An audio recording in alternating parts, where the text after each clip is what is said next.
আসসালামু আলাইকুম বন্ধুরা, কেমন আছেন? আমি ভালো আছি আলহামদুলিল্লাহ। আজকে নিয়ে এসেছি এই যে মিষ্টি কুমড়া দিয়ে একটা রেসিপি। এই রেসিপিটা না আপনারা দেখেছেন না আপনারা খেয়েছেন, দেখেই বুঝতে পারতেছেন আমি চামড়াটা সহ নিয়েছি। তা আমি এটা ভালো করে ধুয়ে টুয়ে কিন্তু কেটে নিয়েছি। এখন নিয়েছি একটা পাত্রে পানি, মিষ্টি কুমড়ার টুকরোগুলো দিয়ে দিলাম এলাচ, দারচিনি,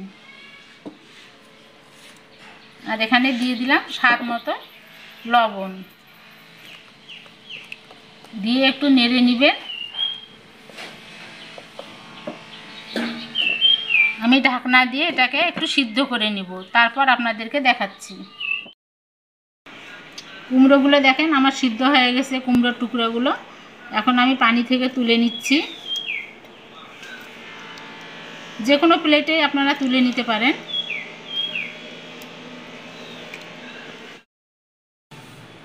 এখন কুমড়োর টুকরোগুলো তুলে নিয়েছি এবং মশলাগুলো আমি এখন তুলে ফেলে দিব।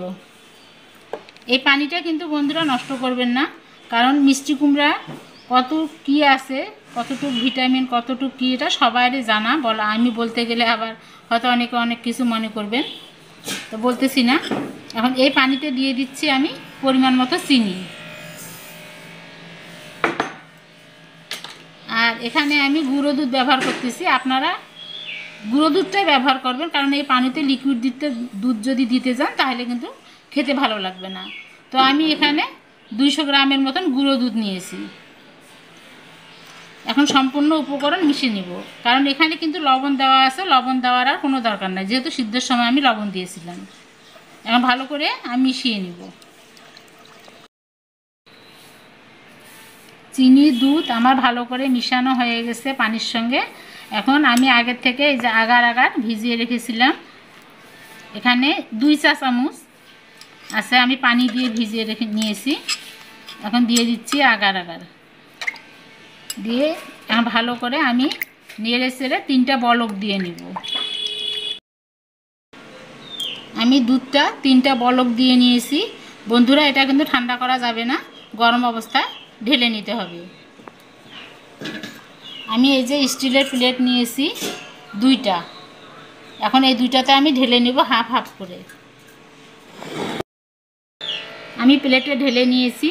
এখন যেটা করতে হবে, এই মিষ্টি কুমড়াগুলো এভাবে দুধের ভিতরে দিয়ে দিতে হবে। এরকম সোজা সোজা করে দিয়ে দিবেন, আমি যেভাবে দিচ্ছি।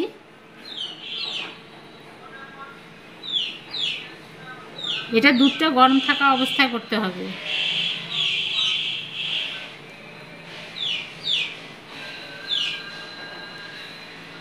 আমার একটা প্লেটে দেওয়া হয়ে গেছে, এভাবে আমি আরেকটা প্লেটে দিয়ে নেব। দেখেন 2টা প্লেটে আমার দেওয়া হয়ে গেছে। এখন আমি ঠান্ডা করে নিয়ে ফিরে আসছি। আমার ঠান্ডা হয়ে গেছে, এখন কেটে নিব। বন্ধুরা, এভাবে একদিন হলে তৈরি করে খাবেন। মিষ্টি কুমড়া তো এমনিতে গরম, কিন্তু এভাবে যদি ফ্রিজে রেখে খান তাহলে কিন্তু পেট ঠান্ডা হবে। এখন আমি এই দিক দিয়ে কেটে নিচ্ছি।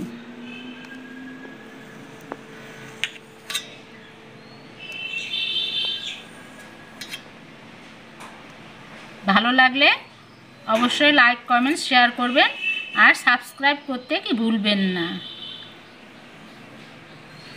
সাবস্ক্রাইব করে আমার পাশে থাকার চেষ্টা করবেন। এখন আমি এগুলোকে সার্ভ করে নেব। আমি সার্ভ করে নিয়েছি। বন্ধুরা, একদিন হলো এই রেসিপিটা করে খেয়ে দেখবেন। বাচ্চারা তো ভীষণ মজা পাবে, বড় ছোট সবাই এভাবে করে খেতে পারবেন। আর ফ্রিজে রেখে খাবেন, তাহলে দেখবেন যে কতটা ভালো লাগে। তো বন্ধুরা, আজকে এই পর্যন্ত। আমার ভিডিওটা ভালো লাগলে অবশ্যই একটা লাইক দিতে ভুলবেন না। যদি ফেসবুক থেকে দেখে থাকেন তাহলে আমার পেজটাকে লাইক অথবা ফলো করে দিবেন।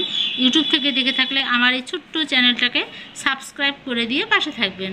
আল্লাহ হাফেজ।